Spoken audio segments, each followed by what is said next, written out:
business now called Intersection, so it's an artist management and music services business. So that's how I just started, but I thought I'd give you a bit of a history of my background so I sort of conform what I'm going to speak about. So as Lindy said, I've been working in music business now for about 17 years. So I started at MGM Distribution, so I was one of the founding members there. So MGM is now one of the largest independent distributors in Australia. I was there for 9 years, was really lucky to have great people around me, mentored by some really great people, great managers, and basically informed my path through the music business. So if I can impart one thing today is find great mentors, find people that you trust, that can teach you stuff, and surround yourself with great people. So because when you're starting out, it's so important to have the right advice and the right direction. So absolutely, hunt those people down. So, and people who have been around, working major labels and management, they all want to help, they all want to give back. So don't be scared, go out and find people and engage with them.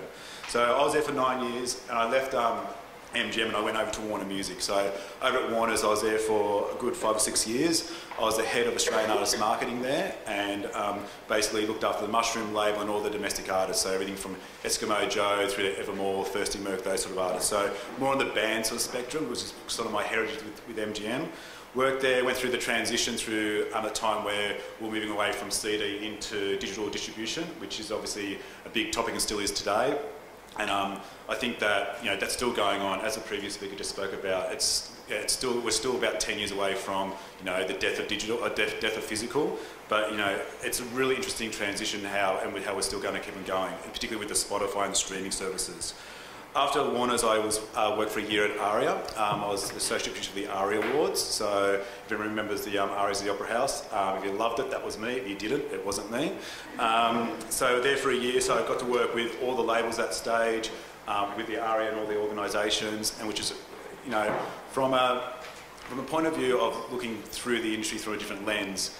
The associations like APRA and ARIA, they're really great. You should really get involved and join up as managers. You can join up to ARIA as writers or artists. APRA and AMCOS. It's really important to understand how the business works, particularly from a rights management point of view, because at the end of the day, music is about rights and how you manage them. So it's really important that you understand all the nuances and all the rights holders and how they work.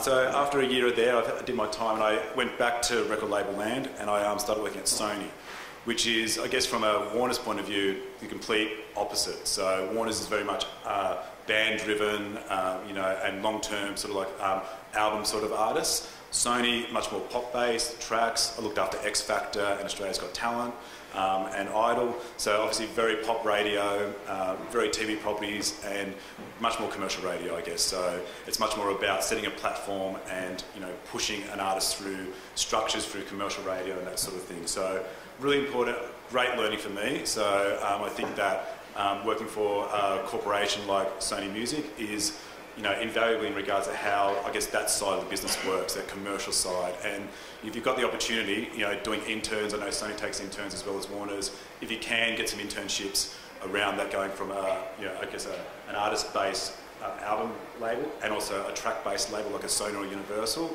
great learnings. So that leads me to today, where I now have a management company called Intersection. So we manage a couple of artists. One of them is an artist called Grim at the moment. It's an electronic artist. And it's basically simple talent management, so if you call it that simple. So it's basically one of those artists where, we go to radio, we've done deals. It's nothing really outside of the normal management spectrum. But what I really want to talk to you about today was the music services side of my business, which I do a lot of consulting for agencies and brands. So ad agencies and brands. And I guess that's kind of like the new world order a little bit. So, back in the day, you used to, as a manager, a linear role of a manager used to be find an artist, develop an artist, believe in them, put them, in front of the right people, the right booking agents, the right A&R people, get signed, create a bidding war if you're lucky enough, get signed, and you move into the record label sphere. From there, the management's job used to be basically, get to the right people, make your artist a priority within the organisation, get your marketing people on board, get your A&R people on board, get your promotions people on board, and get a release out.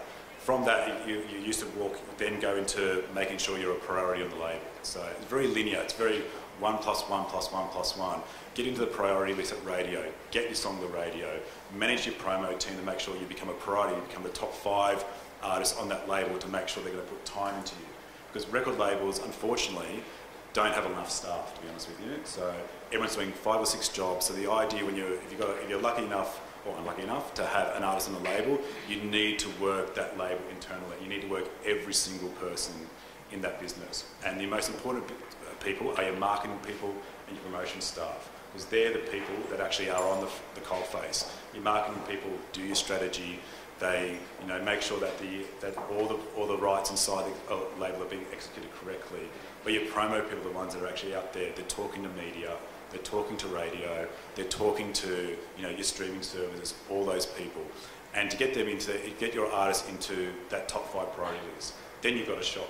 So, and that could take up to 2 years. Once you sign a record deal, it could take you a year. It usually takes another 8 to 12 months to get a priority within a major record label, because you have to break down the doors, because they're very time poor. So to make sure, the manager's job is to make sure that your promo people are working for you. And then once your promo team works, your sales team starts working. They get this record, used to be getting your records in the store, now it's getting a feature tile on iTunes, or you're getting a playlist on Spotify, or you're doing things like that. So the role of a manager used to be really linear. It used to be one step at a time. Find the artist and work through the system. The world's basically changed. It's almost more simple, but way more complicated. For me now, the role of a manager is actually about breaking down the linear line of artist management. It's now in a circle. The artist is the hub. The artist sits in the middle of your agenda. And outside, there's all these extra pathways now.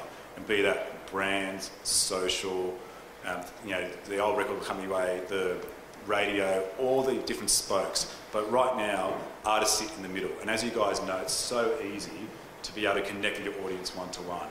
And your job as a manager or a music professional is to make sure you're connecting at all points, at all time, along the wheel.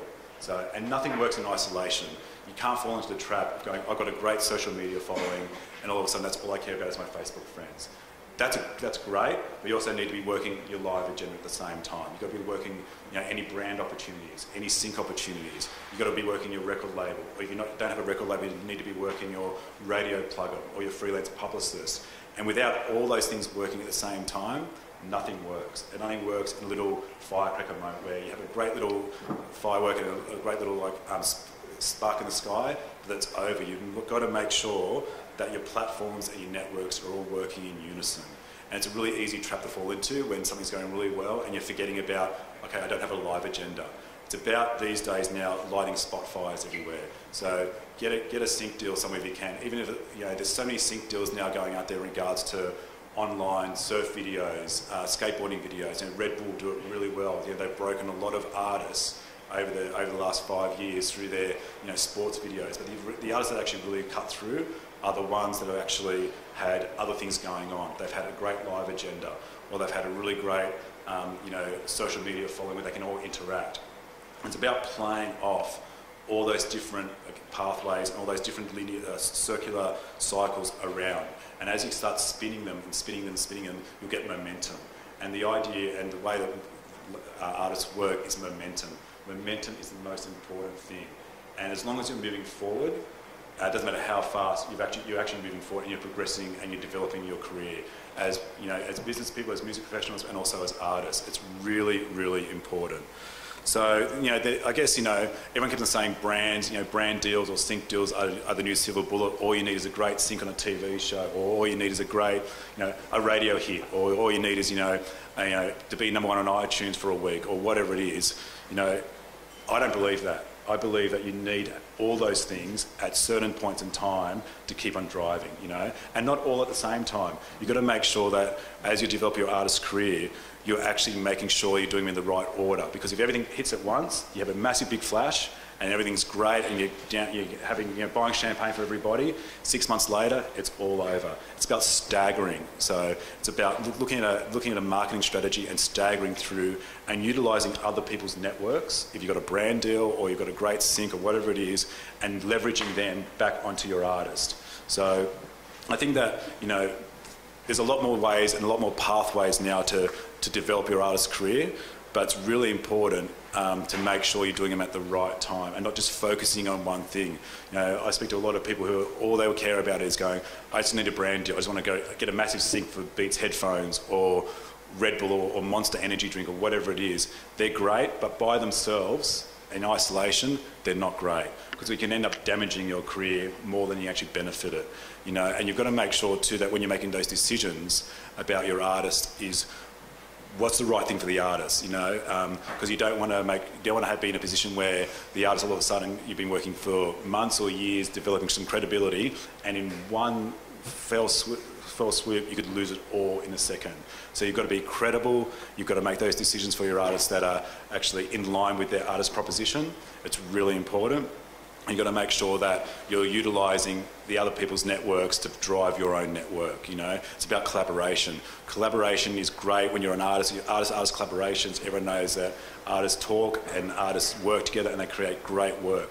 It is no different in brand world or in label world. The more collaboration and the more you can do, and with a brand or with a single, with an ad agency or whoever it is, the better, because you can get more out of it for yourself, more out of it for your artist, and more importantly, more out for the brand, which is going to drive your agenda. Because at the end of the day, brands, they come from a hard place. They view artists as product. You know, artists are not a packet of chips. You know, they actually have feelings, they have opinions, and the trick is to make sure that you're responsible for your artist and your responsibility for also for the brand, because if you do a deal with the brand, you're responsible for them as well. You've got to make sure that that's actually, they're playing off each other and they're in the right space at the right time.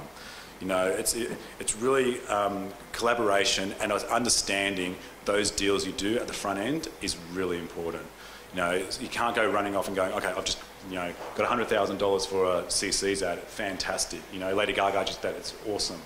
The reality is that when she did that deal with CC's, you know, for her tour and for her last album, that was a totally integrated campaign that was working for 3 or 4 months before it even got to the public sphere. So it's really important that you can actually dive in deep with a brand, deep with your partners, because without that, it just becomes a surface level execution, and people forget about it. You know, you don't want to be an artist or a manager that goes, oh yeah, that such and such on that such and such ad. You know, you want to have cut through, you want to have a breakthrough, and you want to be able to make sure that you're not destroying your artist's credibility by taking a money grab or taking an execution that's going to just, you know, feel great for that 5 minutes. You know, artists take years and years and years to develop, and as I just said before, you can lose it all in 5 seconds. It's very, very important. So I think that for me, you know, working from a brand side and from an agency side, nothing's kind of changed from working with record labels. When you're a manager, you used to deal directly with record labels because there's so many individual departments within the record labels. But it's kind of become more complicated, and there's more noise out there now. You know, there's always a new buzzword. You know, 3 or 4 years ago, it was all about get a sync on TV and it'll break an artist. You know, well, you think about that now. Those big syncs that came through years and years and years ago, I can only think of 1 or 2 artists that now have actually used that for their benefit, and it hasn't destroyed them.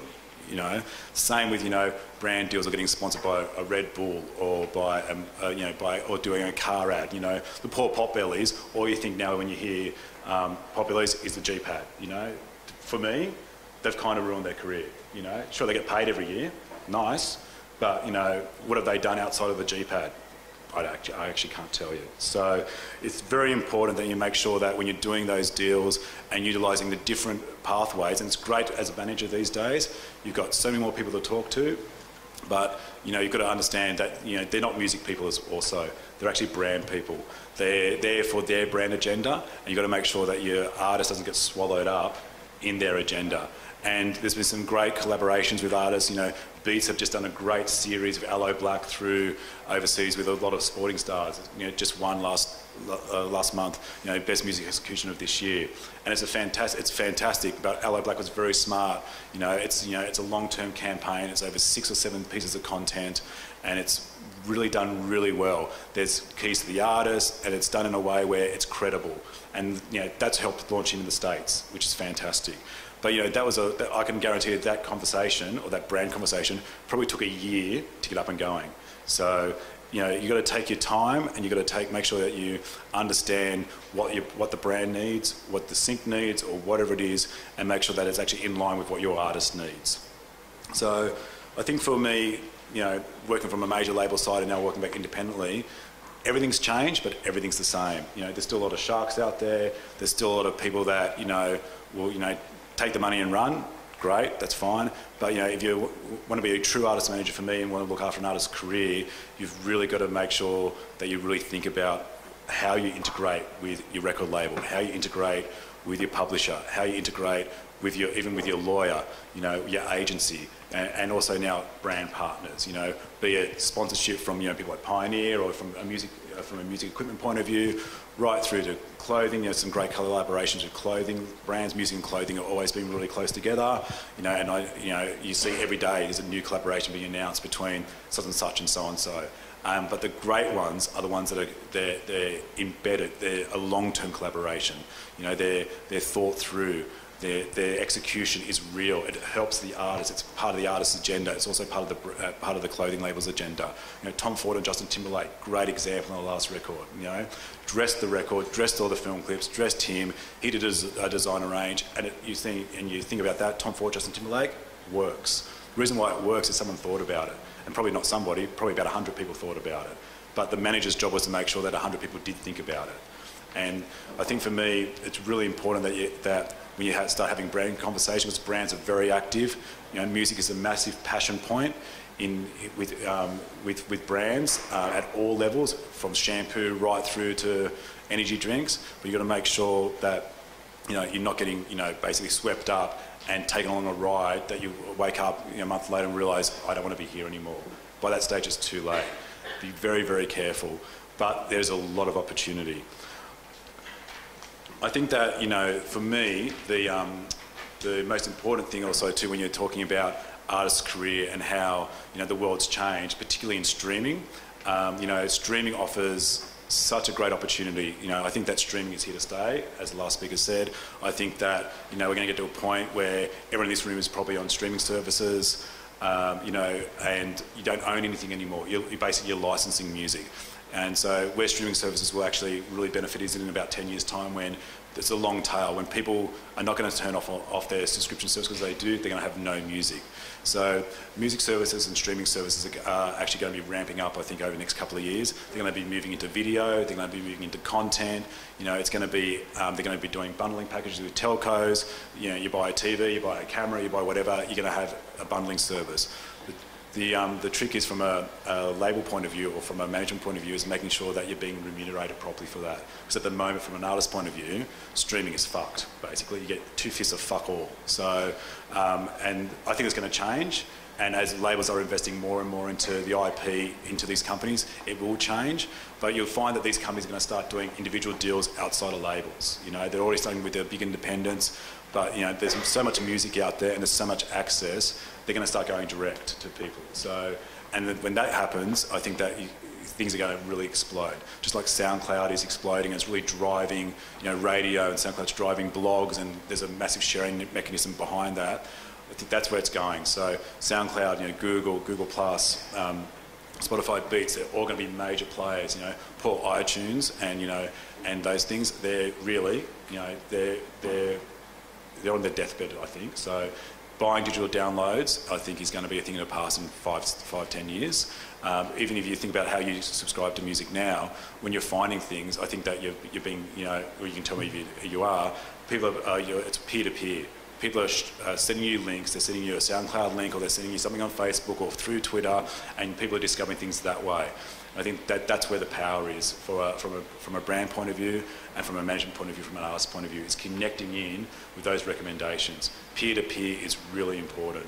So, there's nothing better for an artist to talk directly to their fan base. That's the most powerful thing. A manager's job is not to get in the way of that. A record label's job is kind of to get in the way of that, and the manager's job is to keep them out of the way. So, because, for me, you have to make sure you be able to talk to your constituents, to your fan base. Artists one-to-one, because when you can do that at a brand level, at a social level, at a record label level, at a radio level, you've got so much more power over your destiny. You're not worried about being your top 5 priority on a promo person's radio list. You don't need that. You know, that helps, don't get me wrong, but you don't need those things anymore. You know, the model is breaking down and there's so much opportunity, and for me it's so exciting to make sure that you can actually go out and do things and you don't need, you know, a major record label with a bag full of money. What you need is time, what you need is passion, and more importantly what you need is relationships. So that's why it's really important to make sure you surround yourself with great people. Find people, you know, find people that are like-minded. Do good work. Don't fuck people over. People have a long memory. I don't remember the people I've helped, but I remember every single fucking person who's fucked me over. So, and I'll take that to the grave. So it's true. Everyone knows in this room, you remember the people that fucked you over more than the people that helped you until you need it. So do good work. Look after people. Look after your artists. Look after your partners, whether they be a brand or a record label. You know, I'm not really into this concept of record labels are fucked and they're evil. They can be, but so can everybody. If you work with them, if you're part of their agenda, if you partner with them, that's more important. That's more important. Have a dialogue, have a conversation with people. You know, the biggest mistake you make is just go, sign a deal, everything's going to be okay.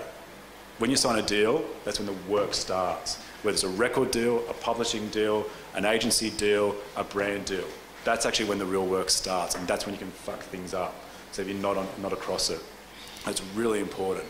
So for me, I said for me a lot actually, it's really important to do good work, you know.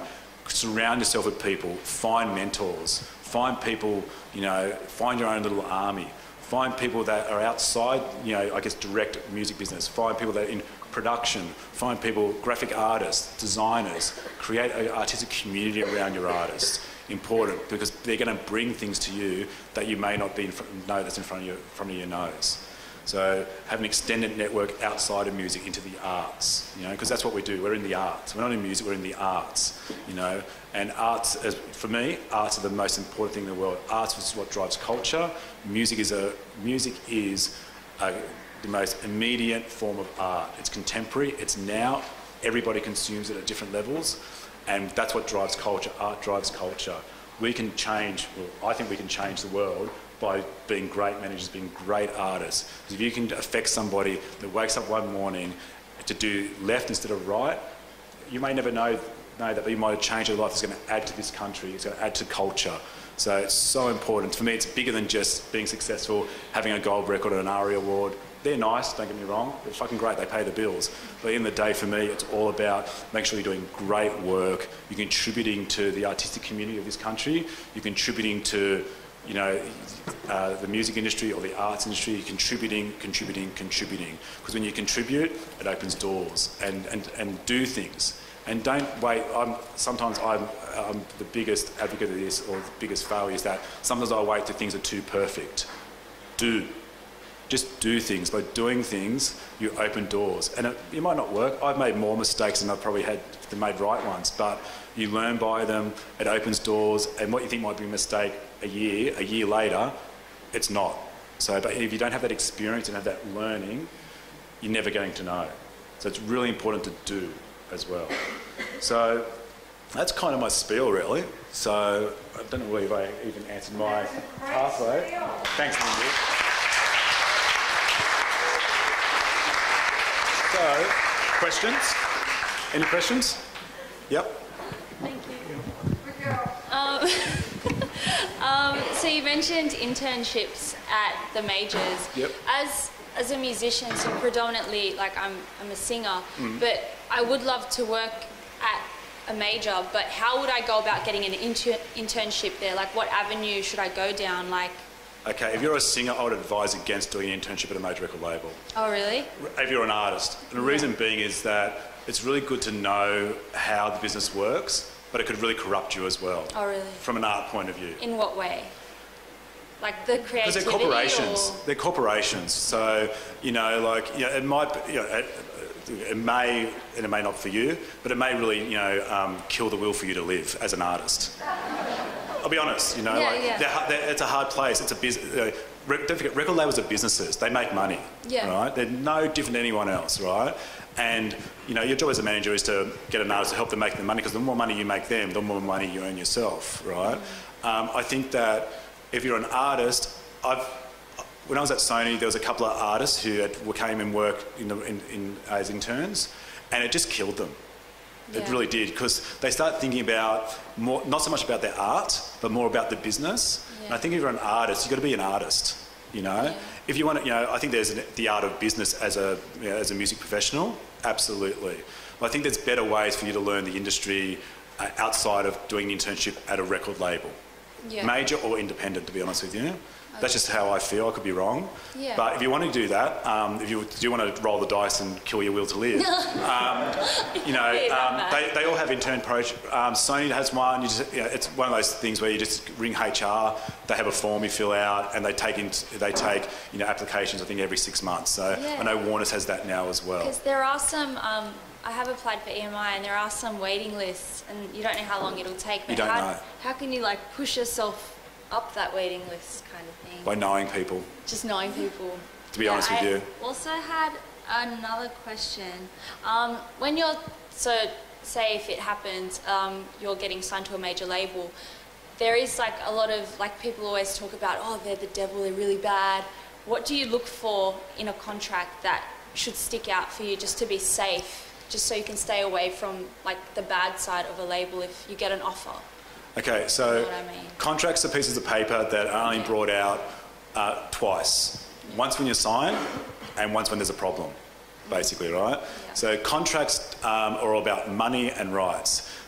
And that comes down to a legal discussion about how much royalties you're getting, and it's very, very black and white. To me, that's not about the evil side. It's more about getting lost in their system, basically. So to me, a contract is a contract. It's about royalty payments, tour support, video clip payments, all that sort of stuff, right?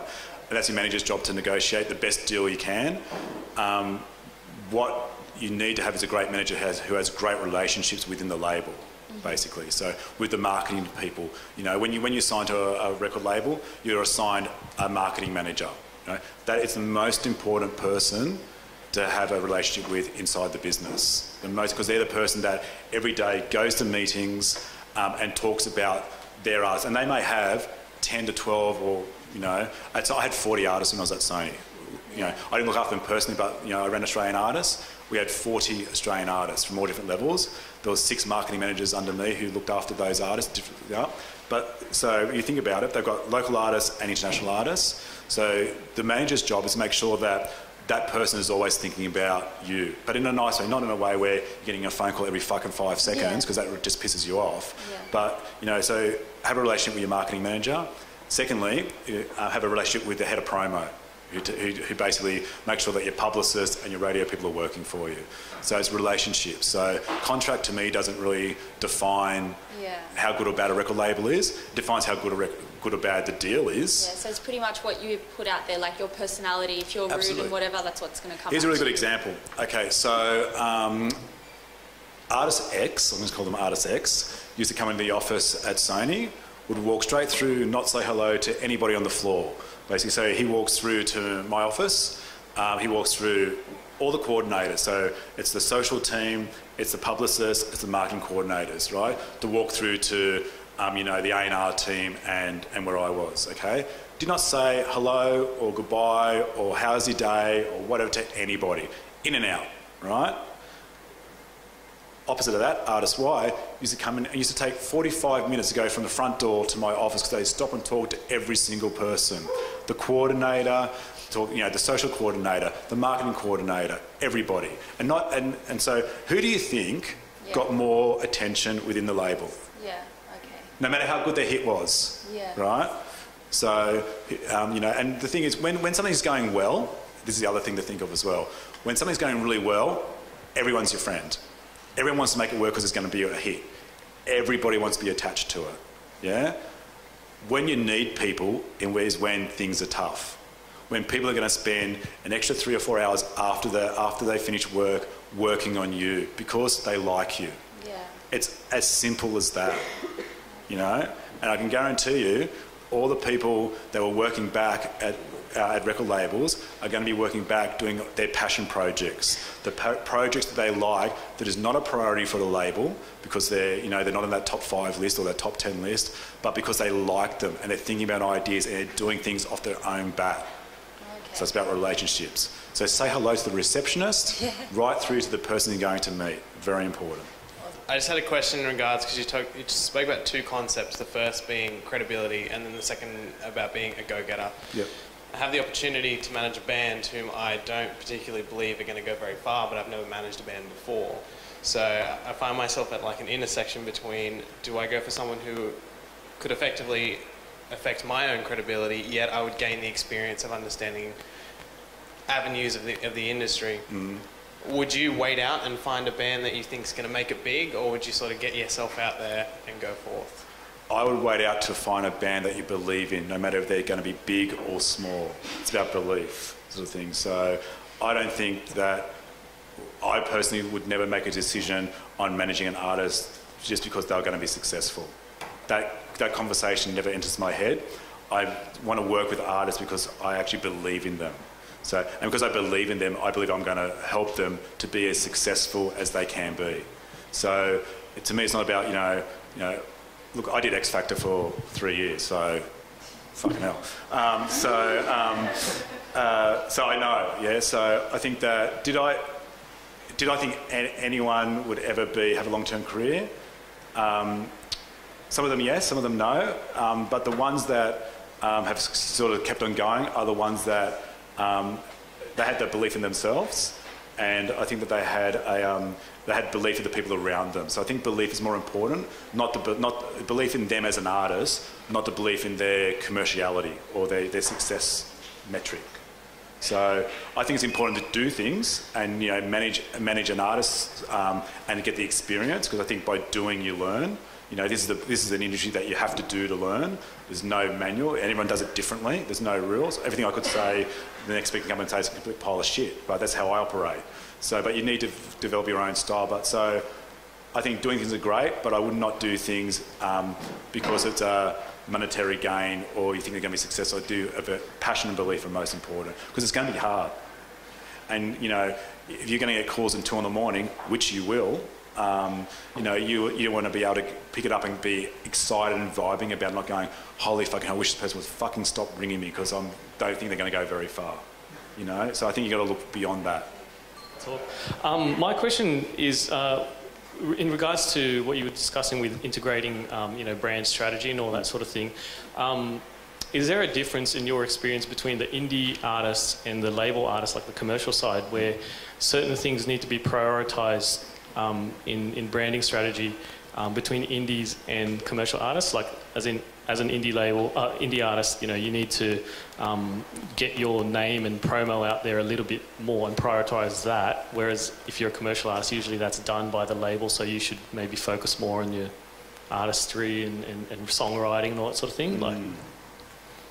I think the short answer, and there is a really long answer, but I'll give the short one first and we'll go into a long one until I get kicked off. I think it's horses for courses. I think that it depends on the artist. I think that, are you talking within a record label concept, or a brand as in the artist brand themselves? Yeah, branding. Right. So you said you did indies and commercial. I think that at the entry it's the same, basically. So it depends on where you are in your artist cycle and your artist's sort of career. So I think that, when you're starting out, no matter what artist you are, you need to, develop your brand and develop your proposition.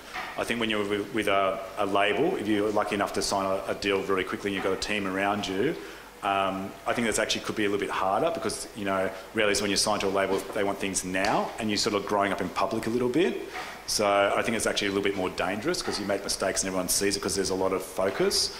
I think that, but the philosophy is the same. If you're an independent artist, you still have to go through this. You still have a team around you, but it might not be your marketing manager, your promo manager, an art person. It's probably going to be your manager, your peers, your booking agent. So it's the same conversation. I think it also depends on what style of music you're in as well. If you're pop based, are you hip hop based? Are you rock based? I think that they're all slightly different strategies as well. What works for that genre of music? So I think that it's kind of a hard question to answer concisely. Okay. So, but come to me after, so I'll have a further chat. Thanks. Oh, that's it. Good. All right. Thank you.